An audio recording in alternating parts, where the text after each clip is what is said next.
जय भीम, नमो बुद्धाय। मैं सुदेश कुमार आर्या, बहुजन समाज पार्टी का एक कार्यकर्ता हूँ। और दोस्तों, आप सभी को पता है हम लोग कोरोना काल में हैं अभी, और कोविड टाइम पर तमाम तरह की समस्याओं से हम और आप, ये देश, पूरा विश्व जूझ रहा है।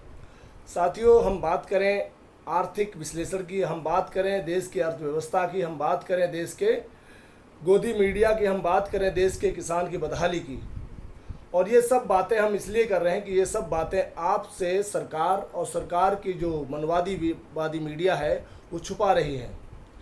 आप सभी को बड़ा आश्चर्य होगा कि 2 महीने से बल्कि 3 महीने से एक केस को ही टीवी पर पूरी प्रमुखता से दिखाया जा रहा है। ना देश की आर्थिक व्यवस्था की बात की जा रही है, ना देश की बेरोजगारी की बात की जा रही है। और ये सब माननीय प्रधानमंत्री मोदी और उनकी पूरी मंत्रिमंडल जो बैठा है आज, जो पूरी तरह विफलता की कगार पर है और जिसने कोरोना जैसे महामारी को फैलने में पूर्णतः अपनी अहम भूमिका निभाई है। साथियों, आप सभी को पता है कि जिस तरह आज सुशांत सिंह के घर में पुलिस पहुंची, कंगना रावत एयरपोर्ट पहुंची, रिया जेल पहुंची, ये तमाम तरह की स्लोगन्स टीवी मीडिया पे सुबह शाम आपको दिखाई देते हैं। और ये सब इसलिए हो रहा है कि उत्तर प्रदेश और बिहार में आने वाले टाइम में चुनाव है और लोगों को मूलभूत मुद्दों से कैसे गुमराह किया जाए। किसान को जो इनकी आय थी दोगुनी करने की बात, वो कैसे जो नहीं कर पाए ये लोग, उसको कैसे हटाया जाए इनके दिमाग से। जो रोजगार 2 करोड़ देने की पर साल माननीय प्रधानमंत्री मोदी जी ने आश्वासन दिया था, वो कैसे लोगों को समझाया जाए कि हमने 15 करोड़ रोजगार आपसे छीन लिए हैं। जो छोटा व्यापारी था, छोटा कमजोर व्यापारी था, उससे कैसे व्यापार छीन लिया जीएसटी ने और नोटबंदी ने। इन तमाम चीज़ों से ध्यान हटाने के लिए इस देश की मीडिया ने, इस देश की सरकारों ने जो मौजूदा हैं, जो बड़ी बड़ी बातें करके आए थे कि हम ये करेंगे, हम वो करेंगे, हम फलां सिंह को तोप सिंह बना देंगे, इन तमाम बातों से देश को गुमराह किया गया। साथियों, आर्थिक विश्लेषण के और आर्थिक जो जानकार हैं वो ये कहते हैं कि देश में आर्थिक मंदी का जो दौर है वो अभी तक के पूरे रिकॉर्ड में, जब से देश आज़ाद हुआ है इससे पहले भी इससे भयंकर रूप नहीं देखा गया। ये विफलताओं का कारण मोदी सरकार और मोदी सरकार की गलत आर्थिक नीतियाँ हैं। साथियों, मैं इसलिए दावे के साथ कहता हूं कि ये मेरी रिपोर्ट नहीं है, ना मैं अपनी तरफ से कह रहा हूं। सीएमएससी की रिपोर्ट है, जो सेंट्रल गवर्नमेंट की बॉडी है, जो मॉनिटरिंग करती है कि कितने लोगों का रोजगार बना है, कितने लोगों का रोजगार छिना है। इसलिए मोदी सरकार बार बार कभी स्किल इंडिया, कभी डेवलप इंडिया, कभी आत्मनिर्भर इंडिया, तमाम तरह के झूठे प्रलोभन देके लोगों का चारा बना रही है। साथियों, ये सब इस मोदी सरकार में ही हम सबको देखने को मिल रहा है।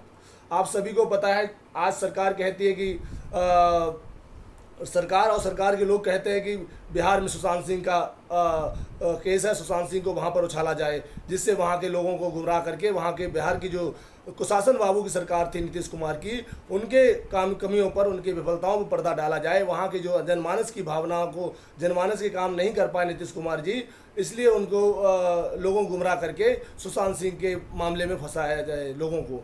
तो ये सब मीडिया के द्वारा है। मीडिया ये नहीं बताता कि जीडीपी कहाँ गई, देश की किस गड्ढे में। 23.9% जीडीपी सरकार के हिसाब से माइनस में है। सरकार ये नहीं बताती कोरोना काल में, इतनी महामारी के दौर में पर डे कितने टेस्ट हो रहे हैं कोविड के, और कितने टेस्ट हो चुके हैं और कितने टेस्ट होने चाहिए, और उसकी क्या सुविधाएं मेडिकल, ये सरकार नहीं बता पा रही है। साथियों, किसानों की जो आत्महत्या करने की दर है वो साल दर साल बढ़ रही है। महिलाओं के साथ दुराचार, बेटियों के साथ दुराचार, ये सारी घटनाएं हम सभी के सामने आए दिन सामने देखने को मिलती हैं। हम सरकारों से गुहार करते हैं कि आप सभी लोग सरकार हैं, आप लोगों को संविधान कानून के आपके पास है, आप इन सभी सुविधाओं को देकर, आप इन सभी सुरक्षाओं को देकर माँ बहनों को, किसानों को, सबको सुरक्षित कर सकते हैं, लेकिन आपकी नियत संविधान के तहत होनी चाहिए। जैसे परम आदरणीय बहन कुमारी मायावती जी लॉकडाउन और लॉकडाउन के बाद और लॉकडाउन से अभी भी लगातार अनलॉकडाउन में भी पूरी तरह बहुजन समाज और पूरे देश के सर्व समाज की बात को उठा रही हैं। आप सभी को पता है, माननीय बहन जी ने अर्थव्यवस्था के ऊपर कहा, देश की सुरक्षा, जो चीन हम पर हमला कर रहा है, चीन हम पर आमदा हो रहा है, चीन देश के अंदर सीमाओं में घुस रहा है, तब भी देश की सरकारों के साथ खड़े होकर कहा कि हम देश के साथ आपकी सरकार को मजबूत करेंगे और देश को सुरक्षा के मानदंडों पर हम सरकार के साथ खड़े हैं।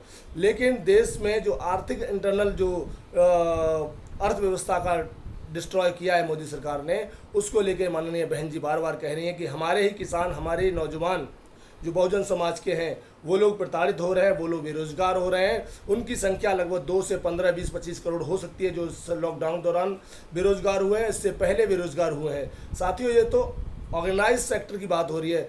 अनऑर्गेनाइज सेक्टर में कितने अनएम्प्लॉयड हुए हैं उसका कोई भी डाटा सरकार के पास या किसी भी एजेंसी के पास नहीं है।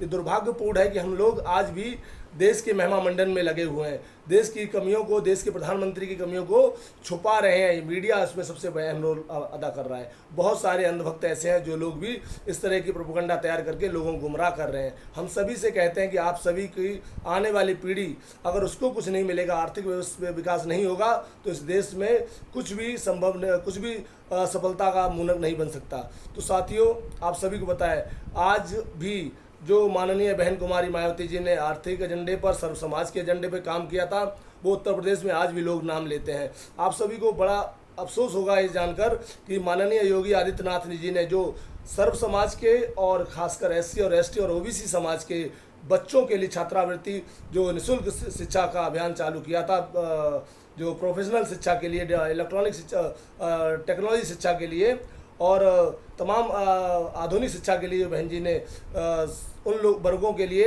विशेष वर्ग के लिए या दलित पिछड़े वर्ग के लिए सुविधाएं दी थी, वो योगी आदित्यनाथ सरकार ने सारी ख़त्म कर दी हैं।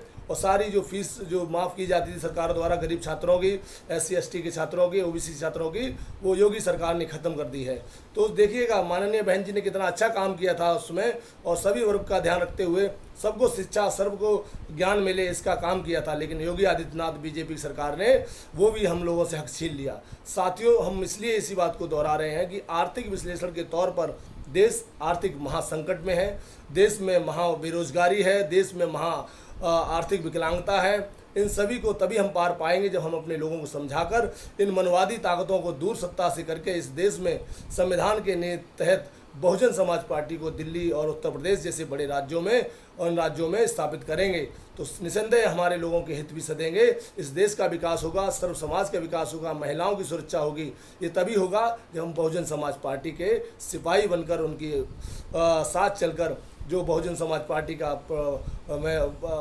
आंदोलन है कि सबको समानता, सबको आर्थिक समानता, सबको शैक्षणिक समानता रूप में मिले, तो वो सिद्धांत के रूप में हम लोग काम कर रहे हैं। आप लोग भी साथ आइएगा, माननीय बहन जी का हाथ मजबूत करिएगा, माननीय बहन जी का साथ मजबूत करिएगा और इस देश को बचाइएगा। जय भीम, नमो बुद्धाय। साथियों, मैं सुदेश कुमार आर्या। अगर आप चाहते हैं गरीब और वंचित इंसान की आवाज आप तक पहुंचे तो हमारे चैनल को सब्सक्राइब करें और बेल आइकन का बटन दबाना ना भूलें। देखते रहिए बहुजन हलचल न्यूज।